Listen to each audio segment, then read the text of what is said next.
Salut, alors on est jeudi, fin de matinée, pas loin de midi parce que je suis parti tard, donc là je vais au marché.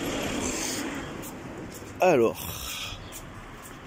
bon encore une fois, hein, soyez indulgents si les images sautent, hein. Donc je marche en même temps et je fais ça avec une main, enfin j'ai pas les conditions je dirais idéales même, donc je fais ça avec le téléphone. Donc, que dire, observer donc les comportements. Ben là ça y est quoi, nous sommes rentrés donc dans l'hystérie totale, la zombiisation, hein. Donc je vois beaucoup de gens en voiture seuls conduire avec leur masque. Donc la censure qui règne bien est très très efficace, la propagande très très très efficace.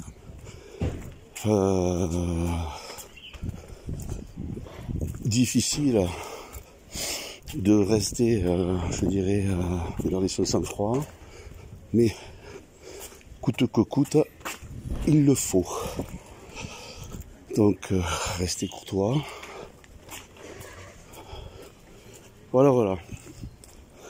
Alors, hier, j'étais aux obsèques d'une dame, 80 ans, qui était une très grande amie donc, de ma maman, qui a été très peinée. Donc, j'étais donc aux églises qui ont remplacé l'eau bénite par le gel hydroalcoolique. Voilà. Donc, où nous en sommes.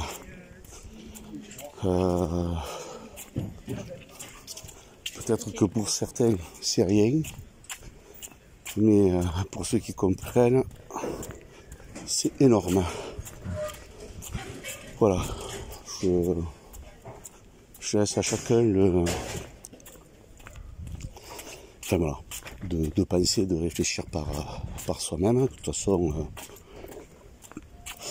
on ne peut pas faire autrement, on peut simplement pousser un petit peu et donc donner quelques informations, partager. Donc c'est ce que je fais humblement, en toute humilité, avec les petits moyens, avec des petits moyens. Voilà. Alors donc, autre chose.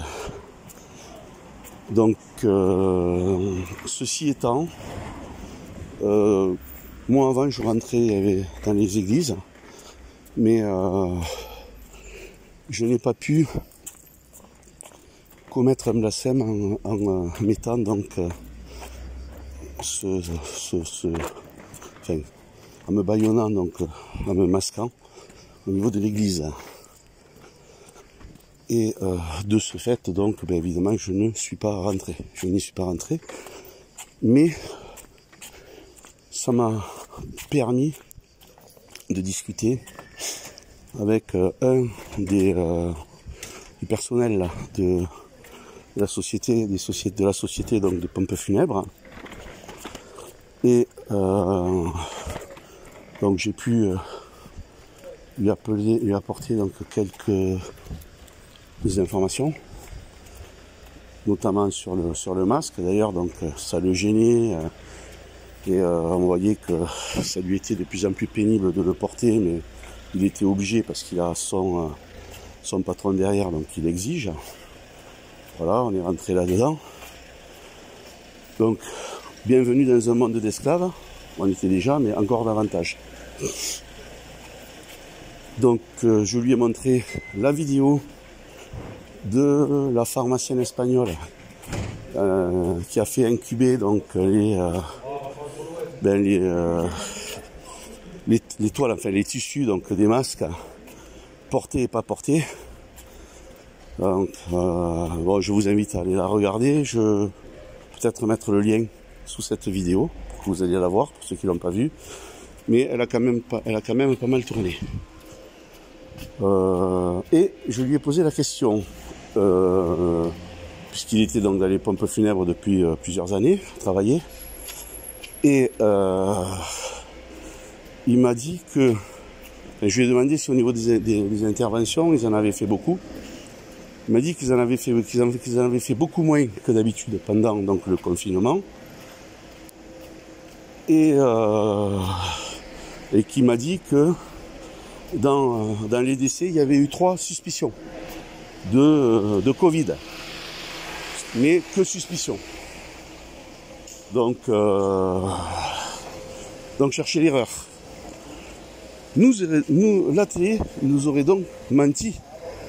Hein, puisque bon, normalement, s'il y a beaucoup de décès, ça veut dire que les entreprises qui s'occupent, les entreprises de pompes funèbres, doivent travailler, quoi. Ça doit y aller. Alors qu'on nous a bassiné la propagande, donc à la télé. Et faudrait que les gens sachent tout ça. Malheureusement, ce n'est pas le cas. Voilà ce que je voulais dire par rapport à tout ça. Et bon, je vais refaire une petite vidéo là-dessus. Je vais voir. Bon. À plus.